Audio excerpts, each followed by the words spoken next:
ನಮ್ಮ ಡೈರೆಕ್ಟರ್ ಸರ್ಗೂ ನಮ್ಮ ಸ್ಟೇಜ್ಗೂ ಒಂದು ಲಿಂಕ್ ಇದೆ. ಏನಿರ್ಬೋದು? ಓಕೆ, ನಾನೇ ಹೇಳ್ಬಿಡ್ತೀನಿ. ನಮ್ಮ ಡೈರೆಕ್ಟರ್ ಸರ್ ಇದೇ ಸ್ಟೇಜ್ ಮೇಲೆ ಹಿಂದೆ ಮ್ಯಾಡಾಕ್ಸ್ ಎಲ್ಲ ಮಾಡಿದ್ದಾರೆ. ಇವರು ನಮ್ಮ ಕಾಲೇಜ್ನ ಅಲ್ಯುಮಿನೈ, ನಮ್ಮ ಸೂಪರ್ ಸೀನಿಯರ್. ಇವರು ಈಗ ಡೈರೆಕ್ಟರ್ ಆಗಿದ್ದಾರೆ. ಬರ್ಲಿ ಒಂದು ಜೋರಾದ ಚಪ್ಪಾಳೆ ಇವರಿಗೆ. ಸರ್, ಮತ್ತೆ ಡೈನಾಮಿಕ್ಸ್ ಆಗೋಕ್ಕೆ ಮುಂಚೆ ಸ್ಟೂಡೆಂಟ್ ಆಗಿ ಪರ್ಫಾರ್ಮ್ ಮಾಡ್ತಿದ್ರಿ, ಈಗ ಡೈರೆಕ್ಟರ್ ಆಗಿ ಇದೇ ಸ್ಟೇಜ್ಗೆ ಬಂದಿದ್ದೀರಾ. ಮೊದಲನೇದಾಗಿ ಕಾಲೇಜಿಗೆ ಹಿಂಗೆ ಬಂದು ಹೆಂಗೆ ಅನಿಸ್ತು ಸರ್?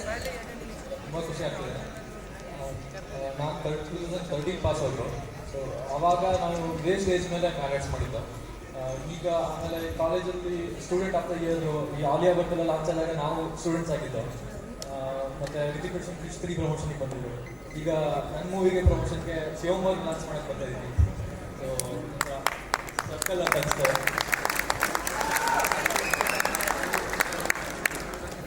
ಸರ್, ನಿಮ್ಮದು ಯುನೀಕ್ನೆಸ್ ಅಂದರೆ ನಾನ್ ಆ್ಯಕ್ಟರ್ಸ್ನ ಇಟ್ಕೊಂಡು ಮೂವಿ ಮಾಡೋದಲ್ವಾ? ಅಂದರೆ ನೀವು ಮುಂಚೆ ಮಾಡಿರೋದಿರ್ಬೋದು, ಎಲ್ಲ ಇದೇ ಥರ ಇದೆ. ನಿಮ್ಮದು ಈ ಸೆಲೆಕ್ಷನ್ ಪ್ರೋಸೆಸ್ ಹೆಂಗೆ ನಡೆಯುತ್ತೆ ಸರ್? ಲೈಕ್ ಇವರಿಗೆ ಮಾಡಿಸ್ಬೇಕು ಅಥವಾ ನಿಮಗೆ ಟ್ರೈನ್ ಮಾಡಬೇಕು ಅನ್ನೋದು ಹೆಂಗೆ ಉಳಿಯುತ್ತೆ ಸರ್? ನಾನ್ ಆ್ಯಕ್ಟರ್ಸ್ಗಳು ಒಂದು ಅಥೆಂಟಿಸಿಟಿನ ತರ್ತಾರೆ. ಯೂಶಲಿ ಆ್ಯಕ್ಟರ್ಸ್ ಅಂತಂದರೆ ಅದನ್ನ ಆ ಭಾಷೆ, ಈಗ ನಮ್ಮ ಬೆಂಗಳೂರಲ್ಲಿ ಕರ್ಕೊಂಡು ಹೋಗ್ಬಿಟ್ಟು ಅವ್ರಿಗೆ ಉತ್ತರ ಕನ್ನಡದ ಭಾಷೆ ಮಾತಾಡ್ಸೋದಂದ್ರೆ ಒಂದು ಸ್ವಲ್ಪ ಫಿಲ್ಟರ್ ಆಗ್ತದೆ. ಬಟ್ ಇವರು ಉದ್ದ ಅಂತ ಬೆಳೆದಿರ್ತಾರೆ, ಉದ್ದಾಗಿಂದ ಅದೇ ಭಾಷೆ ಮಾತಾಡ್ತಾ ಬಂದಿರ್ತಾರೆ. ಅದರಿಂದ ಅಥೆಂಟಿಸಿಟಿಗೋಸ್ಕರ ನಾನ್ ಆ್ಯಕ್ಟರ್ಸ್ಗಳನ್ನ ಇಟ್ಕೊಂಡು ಮಾಡಿಸ್ಬೇಕು ಅಂತ. ಬಟ್ ಇವ್ರಿಗೊಂದು ಸ್ವಲ್ಪ ಟ್ರೈನ್ ಮಾಡಬೇಕು. ಒಂದು ತಿಂಗಳು ಕ್ಯಾಮ್ರಾ ಅಂದರೆ ಆ್ಯಕ್ಟಿಂಗ್ ಅಂದರೆ ಆ್ಯಕ್ಷನ್ ಕಟ್ ಅಂದರೆ ಅಂತೆಲ್ಲ ಟ್ರೈನ್ ಮಾಡಿದ್ರೆ ಇವ್ರು ಮಾಡೋ ಥರ ಪರ್ಫಾರ್ಮೆನ್ಸ್ ಎಷ್ಟೋ ಜನ ಪ್ರೊಫೆಷನಲ್ ಆ್ಯಕ್ಟರ್ಸ್ಗಳು ಮಾಡೋಣ. ಏನು ಕರೆಕ್ಟಾಗಿ ಹೇಳಿದ್ರು, ಇವ್ರು ಮಾಡೋ ಆ್ಯಕ್ಟಿಂಗು ಕೆಲವೊಂದ್ಸತಿ ಪ್ರೊಫೆಷನಲ್ ಆ್ಯಕ್ಟರ್ಸೇ ಮಾಡೋಕ್ಕಾಗಲ್ಲ ಅಂತ. ಈ ಮಾತಿಗೆ ಒಂದ್ಸತಿ ಜೋರ ಚಪ್ಪಾಳೆ ಬರಲಿ. ಈಗ ಡೈರೆಕ್ಟರ್ ಸರ್ನ ಮಾತಾಡ್ಸಿದಾಯ್ತು, ಶಿವಮ್ಮ ಅವ್ರನ್ನ ಮಾತಾಡ್ಸಿದಾಯ್ತು, ಇವ್ರ ಪಕ್ಕ ಒಬ್ರು ನಿಂತ್ಕೊಂಡಿದ್ದಾರೆ. ಇವ್ರನ್ನ ಮಾತಾಡ್ಸಕ್ ಮುಂಚೆ ಒಂದು ಕ್ವೆಶನ್ ಕೇಳ್ತೀನಿ. ಇಲ್ಲಿ ಎಷ್ಟು ಜನ ಬೆಸ್ಟ್ ಫ್ರೆಂಡ್ಸ್ ಕೂತ್ಕೊಂಡಿದ್ದಾರೆ ಪಕ್ಕದಲ್ಲಿ? ಜೋರ ಸೌಂಡ್ ಬರ್ಬೇಕಪ್ಪ, ನಂಗೆ ಕಾಣಿಸಲ್ಲ, ನೀವು ಕೈ ಎತ್ತಿದ್ದಾರೆ. ಸೊ ಬೆಸ್ಟ್ ಫ್ರೆಂಡ್ಸ್ ಒಂದ್ಸತಿ ಜೋರ ಸೌಂಡ್ ಮಾಡಿ ಮಾಡೋಣ. ಸೊ ಈಗ ನಮ್ಮ ಶಿವಮ್ಮ ಅವರ ಬೆಸ್ಟ್ ಫ್ರೆಂಡ್ ಇಲ್ಲಿದ್ದಾರೆ. ಶಿವಮ್ಮ ಅವ್ರ ಬಗ್ಗೆ ಅವ್ರ ಬೆಸ್ಟ್ ಫ್ರೆಂಡ್ ಏನ್ ಹೇಳ್ತಾರೆ, ಮತ್ತೆ ಅವ್ರ ಬೆಸ್ಟ್ ಫ್ರೆಂಡ್ ಚೆನ್ನಮ್ಮ ಅವ್ರ ಬಗ್ಗೆ ಶಿವಮ್ಮ ಏನ್ ಹೇಳ್ತಾರೆ ಅಂತ ಕೇಳ್ಬಿಡೋಣ. ಓಕೆನಾ? ಅವರು ನೀವು ಸೌಂಡ್ ಮಾಡಿಲ್ಲ ಅಂದ್ರೆ ಅವ್ರು ಮಾತಾಡಲ್ಲ ಅಂತ. ಉತ್ತರ ಕರ್ನಾಟಕ ಭಾಷೆ ಬೇಕೋ ಬೇಡವೋ? ಸೊ ಈಗ ಚೆನ್ನಮ್ಮ ಅವ್ರನ್ನ ಕೇಳೋಣ. ನೀವು ಈ ಮೂವಿಯಲ್ಲಿ ಏನ್ ಪಾತ್ರ ಮಾಡಿದ್ದೀರಾ, ಮತ್ತೆ ನಿಮ್ ಗೆಳತಿ ಚೆನ್ನಮ್ಮ ಅವ್ರ ಬಗ್ಗೆ.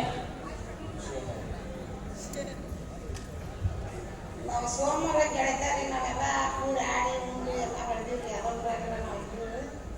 ನಾವೇನು ಅವ್ರಿಗೆ ನಮ್ಗೆ ಏನಿಲ್ರಿ. ಸೋಮ ಎಲ್ಲ ಗೆಳತಾರಿ ನಾವು ಇಷ್ಟು ಪಿಕ್ಚರ್ ಮಾಡಿದ್ರೆ ಜಯಶಂಕರ್ ರೀ. ನಮ್ಗೆ ಏನು ಗೊತ್ತಿದ್ದಿಲ್ರಿ, ನಾವೇನು ಸಾಲಿ ಇರ್ತಿದ್ದಿಲ್ಲ, ಏನಿಲ್ಲ. ನಾವು ಜಯಶಂಕರ್ ಇದ್ದಾನ ಎಲ್ಲ ಬೆಂಗಳೂರು ಕಟ್ಟಿ ಇರ್ತೀವ್ರಿ. ಈಗ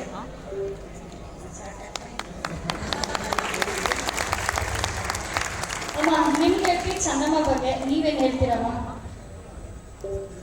ನಾವು ಒಂದು ವ್ಯಾಪಾರ ಮಾಡುವಾಗ್ರಿ ಒಂದು ಸ್ವಲ್ಪ ಪರಿಸ್ಥಿತಿ ಗಂಭೀರ ಇರ್ತೈತಿ. ನಮ್ದು ಗಂಭೀರ ಇದ್ದಾಗ ಆ ಫುಡ್ ಸೇರಿ ವ್ಯಾಪಾರ ಮಾಡಾಗ ದುಡ್ಡು ನಮ್ಮ ಮನೆಯವ್ರಿಗೆ ಪಾರ್ಸೆ ಹೊಡೆದೈತ್ರಿ. ಮತ್ತು ನಮ್ಮ ಮಕ್ಳಿಗೆ ಹುಷಾರಿರಲ್ಲ. ಒಬ್ಬ ಮಗಳು ಇದ್ರೆ ಸಾಲಿ ಕಲಿತಿರ್ತಾಳ, ಮಗ ಇದ್ರೆ ಮಾಡ್ತಿರ್ತಾನ, ಮಾತು ಕೇಳೋದಿಲ್ಲ. ಹೀಗಾಗಿ ನನಗೂ ಸ್ವಲ್ಪ ವ್ಯಾಪಾರ ಮಾಡೋಕೆ ಸಹಾಯ ಮಾಡಿರ್ತಾಳೆ ಶೂಟಿಂಗ್ನಾಗ. ಆ ಥರ ಕದಿಟ್ಟು ಮತ್ತು ಈಗ ಅವ್ರು ನಮಗೆ ಗೆಳತಾರಾಗಿರ್ತಾರೆ. ಕಷ್ಟ ನಷ್ಟ ಎಲ್ಲ ಬಾಡಿಗೆ ನಮಗೆ ಅವರು ಶ್ರಮ ಪಡಿತಿರ್ತಾರೆ. ನಮಗೆ ಕಷ್ಟದಾಗ ಆಸರಕರ ಅಂತಾರಲ್ಲ, ಹಂಗೆ ಹಳ್ಳಿ ಒಳಗೆ ಆ ಥರ ಫಿಲಮ್ನಾಗ ನಮ್ಗೆ ಆಸರಾಗಿರ್ತಾರೆ. ಇದೇ ತರ ನಮ್ಮ ಜೀವನದಲ್ಲಿ ನಮ್ಮ ಬೆಸ್ಟ್ ಫ್ರೆಂಡ್ಸ್ ಎಷ್ಟೋ ಕಡೆ ನಮ್ಗೆ ಆಸರೆ ಆಗಿರ್ತಾರೆ. ಸೊ ಇವರಿಬ್ಬರ ಮುಖಾಂತರ ಎಲ್ಲ ಬೆಸ್ಟ್ ಫ್ರೆಂಡ್ಸ್ಗೂ ಒಂದ್ಸತಿ ಜೋರಾಗಿ ಚಪ್ಪಾಳೆ ಬರಲಿ. ಸೊ ಶಿವಮ್ಮ ಅವರು ಮಾತಾಡ್ಬೇಕಂದ್ರೆ ಅವ್ರಿಗೆ ಮಗ ಇದ್ರು, ಮಗಳಿದ್ರು, ಮತ್ತೆ ಮಗನ ಬಗ್ಗೆ ಏನೋ ಗುರು ಅಂತ ಬರ್ತಾರೆ ಅಂತ ಹೇಳಿದ್ರು. ಸೊ ಇವಾಗ ಅವ್ರ ಮಗನ್ನೇ ಮಾತಾಡ್ತಿರೋಣ. ಶಿವ ಅವರು ಇವ್ರ ಮಗನ ಪಾತ್ರ ಮಾಡಿದ್ದಾರೆ. ಸರ್, ಈ ಮೂವಿಯಲ್ಲಿ ನಿಮ್ಮ ಪಾತ್ರದ ಬಗ್ಗೆ ನನಗೆ ಹೇಳಿ. ನನಗೆ ಈ ಮೂವಿಲಿ ಪಾತ್ರ ಅಂದ್ರೆ ನಾನು ತಾಯಿಗೆ ತಕ್ಕದ ಮಗ. ಅವ್ರಿಗೆ ನಾ ಏನು ಮಾಡಕ್ಕಂದ್ರು ಅವ್ರು ನನಗೆ ಸೇರ್ತಿರಂಗ, ನಾ ಅವ್ರಿಗೆ ಸೇರ್ತಿರಂಗಿಲ್ಲ. ಅಂದ್ರೆ ನಾನು ಏನೋ ಮಾಡ್ಬೇಕಂದ್ರೂ ಅವ್ರು ನನಗೆ ಅಡ್ಡಿಯಾಗಿ ನಿಂತಿರ್ತಾರೆ. ಆದ್ರೆ ನನಗಷ್ಟೇ ಅದು ಅಡ್ಡಿ ಅಂತ ಅನಿಸ್ತೈತಿ. ಉಳಿದವ್ರಿಗೆಲ್ಲ ಅಡ್ಡಿ ಅನಿಸ್ತಂಗಿಲ್ಲ, ಹಂಗೆ ನಿಂತಿರ್ತಾರೆ. ಅದಕ್ಕೆ ನಾನು ಅವ್ರನ್ನ ಬೇಯೋದೊತ್ತಿ ಮಾಡ್ತಿರ್ತೀನಿ. ಇದೊಂದು ನನ್ನ ಪಾತ್ರ. ಸರ್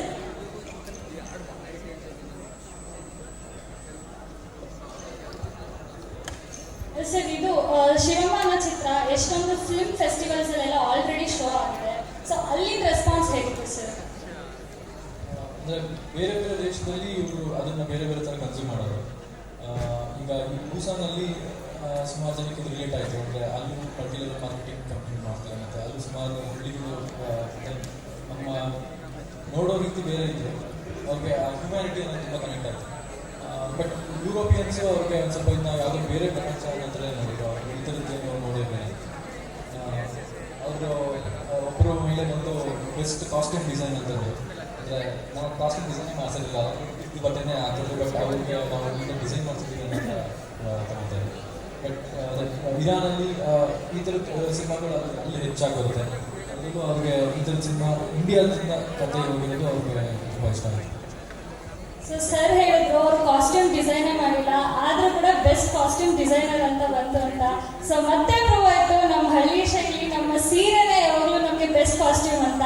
ಈ ಕಾಸ್ಟ್ಯೂಮ್ಗೆ ಬರಲಿ ಜೋರಾದ ಚಪ್ಪಾಳೆ. ಸೊ ಈಗ ಶಿವಮ್ ಅವರೇ, ನಿಮ್ಮ ಊರಲ್ಲೆಲ್ಲ ಹಿಂಗಿರುತ್ತಾ ಕಾಲೇಜು ದೊಡ್ಡ ದೊಡ್ಡದಾಗಿ? ಕಾಲೇಜ್ ಇರಲ್ರಿ, ಸಾಲ ಇರ್ತೈತಿ, ಸ್ಕೂಲ್ ಇರ್ತಾವ್ರಿ. ಈ ಥರ ಕಾಲೇಜ್ ಇಲ್ಲ. ಬೆಂಗಳೂರಲ್ಲಿ ಎಲ್ಲ ನೋಡಿದ್ರಿ, ಎಲ್ಲ ಮಕ್ಕಳು ನೋಡಿದ್ವಿ. ಪಾಪ ಶಾಲೆ ಮಕ್ಕಳು ಎಷ್ಟು ಊಟ ಮಾಡ್ರಿ, ನಾಷ್ಟ ಮಾಡ್ರಿ, ನೀರು ಕುಡ್ರಿ. ಅವ್ರಿಗೆ ಎಲ್ಲ ದೇವರು ಅವ್ರಿಗೆ ಆಶೀರ್ವಾದ ಮಾಡಲಿ, ಹಿರಿಯರ ಆಶೀರ್ವಾದ ಅವ್ರಿಗೆ ಇರಲಿ, ಚೆನ್ನಾಗಿ